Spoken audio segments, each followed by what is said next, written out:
વર્તન મોટી હિંસા. જગત ચલાવે છે મનની હિંસા. કશાય વાણીને વર્તન મોટી હિંસા. જગત ચલાવે છે મનની હિંસા. અહંકારી બંધાઈ જાય કરીને હિંસા. સંસાર સ્વભાવે નબળૈથી પીસા. અહંકારી બંધાઈ જાય કરીને હિંસા. સંસાર સ્વભાવે નબળૈથી પીસા. કશાય વાણીને વર્તન મોટી હિંસા. જગત ચલાવે છે મનની હિંસા. ક્રોધ માન માયા લોભે બંધાયો આત્મા. ભાવ દયા જાતની ખા સ્વાયત આત્મા. ક્રોધ માન માયા લોભે બંધાયો આત્મા. ભાવ દયા જાતની ખા સ્વાયત આત્મા. નિર્બળતાને ક્ષીણ કરવા પાળ અહિંસા. મહાબળવાન છે ભાવ અહિંસા. નિર્બળતાને ક્ષીણ કરવા પાળ અહિંસા. મહાબળવાન છે ભાવ અહિંસા. કશાય વાણીને વર્તન મોટી હિંસા. જગત ચલાવે છે મનની હિંસા. જીવાત્મામાં પરમાત્મા છે કોને દેશો દુઃખ. હિંસક સામે અહિંસકને મિલે મહાસુખ. જીવાત્મામાં પરમાત્મા છે કોને દેશો દુઃખ. હિંસક સામે અહિંસકને મિલે મહાસુખ. પ્રકૃતિએ ભગવદ ગુણો ખીલવે અહિંસા. મહાવ્રતે મુખ્યત્વે છે પ્રથમ અહિંસા. પ્રકૃતિએ ભગવદ ગુણો ખીલવે અહિંસા. મહાવ્રતે મુખ્યત્વે છે પ્રથમ અહિંસા. કશાય વાણીને વર્તન મોટી હિંસા. જગત ચલાવે છે મનની હિંસા. મનથી કોઈને મારે નહીં એ છે શૂરવીર. નિરંતર જાગૃત આત્મા પોતે મહાવીર. મનથી કોઈને મારે નહીં એ છે શૂરવીર. નિરંતર જાગૃત આત્મા પોતે મહાવીર. બ્રહ્મચર્ય પાડે તેને વર્તે અહિંસા. શાસન દેવો રક્ષે છે જ્યાં ભાડે અહિંસા. બ્રહ્મચર્ય પાડે તેને વર્તે અહિંસા. શાસન દેવો રક્ષે છે જ્યાં ભાડે અહિંસા. કશાય વાણીને વર્તન મોટી હિંસા. જગત ચલાવે છે મનની હિંસા. કશાય વાણીને વર્તન મોટી હિંસા. જગત ચલાવે છે મનની હિંસા. चैप्टर 100 अहिंसा ही धर्म है और अहिंसा ही अध्यात्म की उन्नति है।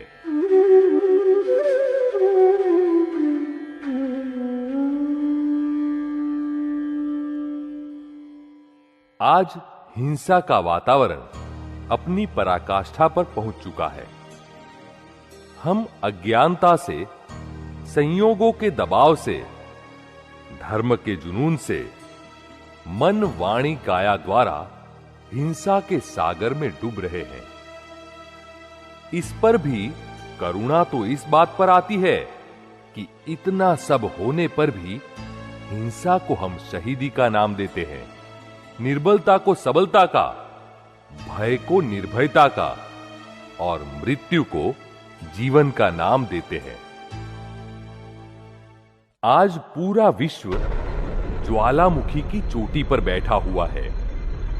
ऐसे समय में वितराग भगवान महावीर का अहिंसा परमो धर्म का सिद्धांत ही जगत को सुख शांति दे सकता है।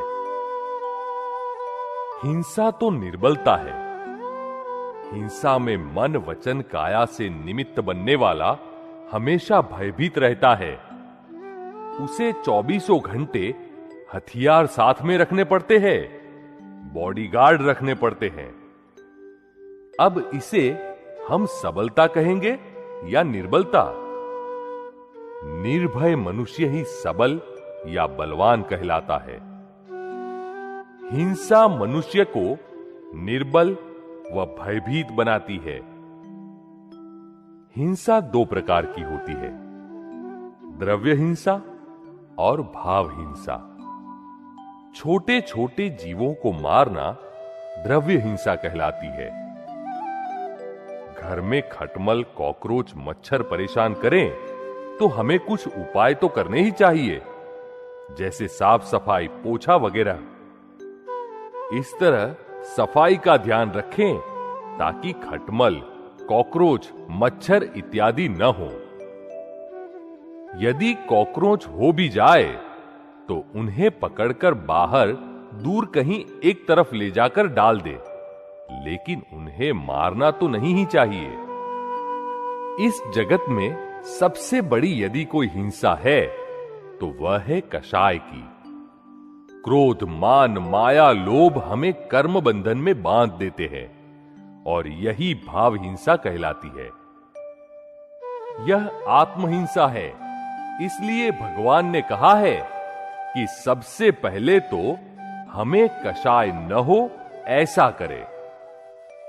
हिंसक भाव रखने वाला यदि किसी पर फूल भी फेंकेगा तो उसे खून निकलेगा, और अहिंसक भाव वाला यदि तीर भी चलाएगा तो सामने वाले को खून नहीं निकलेगा। तीर और फूल इतने इफेक्टिव नहीं है जितने की हिंसक भाव। किसी भी जीव को मन से मत मारिए। हिंसक भाव अर्थात मन वचन काया से किसी भी जीव को जरा भी दुख पहुंचाने के भाव करना, किसी भी इंसान के लिए जरा सा भी गलत अभिप्राय न बंधे, निरंतर ऐसे भाव एवं जागृति रहनी चाहिए। दुश्मन के लिए भी यदि गलत अभिप्राय है तो वह भी सबसे बड़ी हिंसा है। घर के सदस्यों के साथ गुस्सा करना, चिढ़ना, यह तो और भी बड़ी हिंसा है, क्योंकि चिढ़ना तो आत्मघात है। किसी पर क्रोध करना या किसी को पीड़ा देना, दुख पहुंचाना, नुकसान करना आदि हिंसक भाव हमें पहले मिटाने होंगे, और फिर आप किसकी हिंसा करेंगे? जीव मात्र में परमात्मा है, आप किसे दुख पहुंचाएंगे? जीव मात्र को दुख देना यानी परमात्मा को दुख देना। भाव अहिंसा यानी किसी भी जीव को मारने या दुख देने के भाव उत्पन्न न होना। सुबह घर से निकलते समय हमें ऐसी भावना करनी चाहिए, प्राप्त मन वचन काया से किसी भी जीव को किंचित मात्र भी दुख न हो। ऐसी भावना 5 बार करनी चाहिए। उसके बाद संसारी क्रिया शुरू करें। ऐसा करने से हमारी जिम्मेदारी कम हो जाती है। फिर यदि कोई जीव आपके पैरों के नीचे कुचल भी जाए तो आप जिम्मेदार नहीं ठहरते, क्योंकि अब आपके भाव ऐसे नहीं है। भगवान आपकी क्रिया नहीं देखते, वे तो आपके भाव देखते हैं। किसी को दुख नहीं देना है, ऐसा निश्चय करने के बावजूद भी पूरे दिन के दौरान यदि किसी को दुख पहुंचा हो तो उसकी क्षमा याचना कर ले। बस इतना करने के बाद हमारी जोखिमदारी नहीं रहती। लोग भले ही मानते हों कि वे अहिंसा व्रत का पालन करते हैं, पर वास्तव में अहिंसा व्रत का पालन इतना सरल नहीं है कि कोई भी आसानी से इसका पालन कर सके। अहिंसा के इस सिद्धांत का विवरण करते हुए ज्ञानी पुरुष दादा भगवान कहते हैं कि आपको किसी को भी मारने का अधिकार कहां तक है? जिस वस्तु को आप क्रिएट कर सकते हैं उसी को नष्ट करने का अधिकार है आपको। यह कुर्सी आप बनाते हैं तो इसे तोड़ सकते हैं, लेकिन एक छोटे से छोटा जीव भी आप क्रिएट नहीं कर सकते, तो इसे मारने का अधिकार आपको कैसे हो सकता है?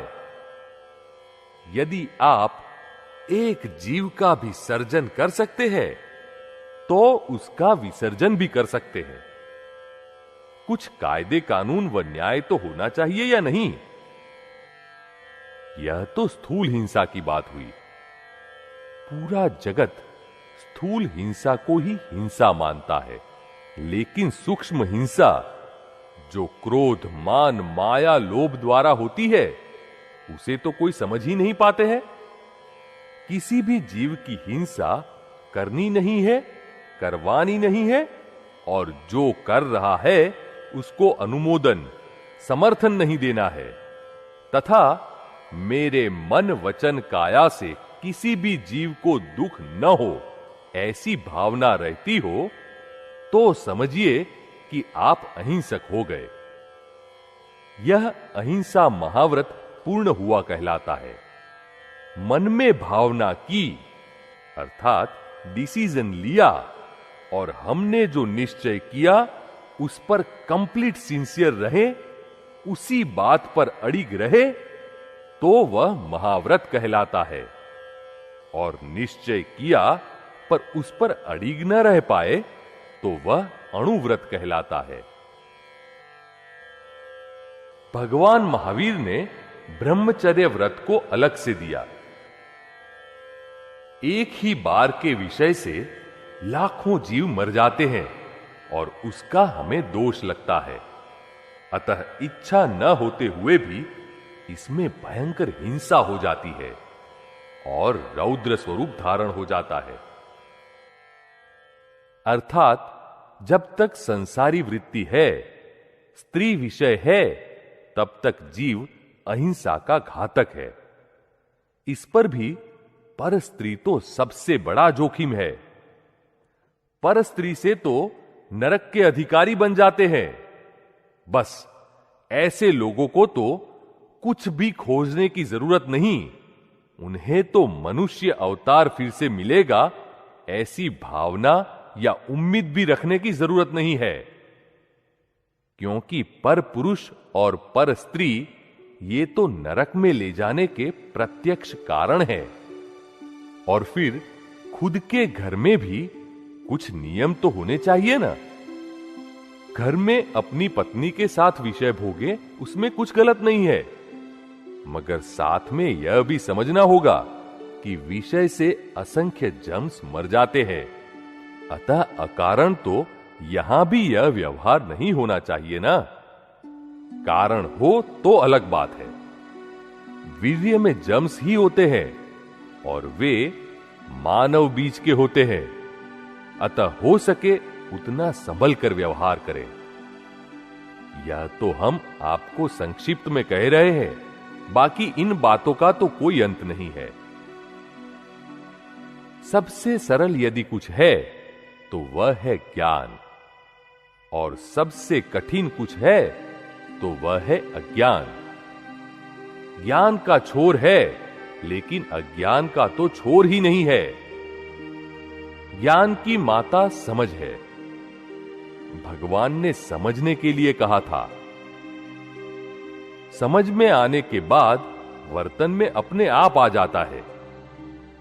यह जहर की बोतल है और इसे पीने से मर जाते हैं यह समझ में आ जाए तो छोटा बच्चा भी जहर की बोतल को हाथ नहीं लगाएगा। हम सब समझने के बजाय बिना समझे ही करने में पड़ गए हैं, क्रिया में पड़ गए हैं। भगवान ने कहा है, ज्ञान क्रियाभ्याम मोक्ष। ज्ञान क्रिया से मोक्ष है और अज्ञान क्रिया से बंधन है।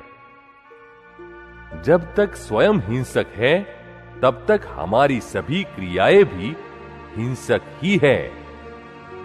मैं चंदूलाल हूं, यह आरोपित भाव है और यही हिंसक भाव है। जब से स्वयं को आत्मा रूप में देख लिया, स्वयं आत्मा हो गए, तब से हम अहिंसक हो जाते हैं। तब फिर हिंसा का दोष नहीं लगता। मच्छर जब काटते हैं तो लोगों को मच्छर के दोष दिखाई देते हैं, लेकिन जब कांटा चुभता है तब हम किसे दोष देते हैं? कांटे व मच्छर में जरा भी फर्क नहीं है। जो काटते हैं, चुभते हैं, वे आत्मा नहीं है, वे कांटे ही है सभी। जब कांटा चुभता है तब कांटे का दोष दिखाई नहीं देता, क्योंकि वहां कोई जीवित निमित्त दिखाई नहीं देता। लेकिन मच्छर दिखाई देता है, इसलिए लगता है कि इसी ने मुझे काटा है और वही दोषित लगता है। स्वयं की भ्रांत धारणा के कारण यह जगत भी भ्रांति वाला ही दिखाई देता है। आत्मा कभी किसी को नहीं काटती या दुख नहीं पहुंचाती। ये सभी अनात्मा बनकर ही दंड दे रहे हैं। यदि पहाड़ से एक पत्थर आकर सिर पर गिरता है तो हम ऊपर देख लेते हैं कि किसने पत्थर फेंका। जब कोई दिखाई नहीं देता तो चुप हो जाते हैं। और यदि हमारी नजरों के सामने किसी ने हमारे ऊपर छोटा सा कंकर भी फेंका हो तो वहां हम लड़ना शुरू कर देते हैं। इसका कारण है हमारी भ्रांत दृष्टि। कांटा चुभे या बिच्छू काटे, ये दोनों हमारे कर्मफल ही है, हमारा अपना ही हिसाब है। सामने वाला तो सिर्फ निमित्त है, निर्दोष है। यह बात जब समझ में आएगी तब हमें क्रोध ही नहीं आएगा और हिंसा भी नहीं होगी। हमारे दोषों के कारण ही हमें भोगवटा आता है, भुगतना पड़ता है। यदि हमने हमारे मन वचन काया से किसी भी अवतार में चोरी नहीं की होगी तो हमारे यहां कोई चोरी नहीं कर सकता। घर खुला होने पर भी कोई कुछ चुरा नहीं सकता। मुझे इस जगत में चोरी या बिना हक की कोई भी वस्तु या चीज नहीं चाहिए। ऐसा निश्चय करने पर सब कुछ स्वतः ही कम होता जाएगा। मुझे हिंसा नहीं करनी है, ऐसे भाव यदि रहे तो कोई हमारी हिंसा नहीं करेगा। हिंसा के इस सागर में भी जो अहिंसक है, उनका इस जगत में कोई नाम नहीं ले सकता, कोई कुछ नहीं बिगाड़ सकता। ज्ञानी पुरुष दादा भगवान ने कहा है, अहिंसा ही धर्म है और अहिंसा ही अध्यात्म की उन्नति है।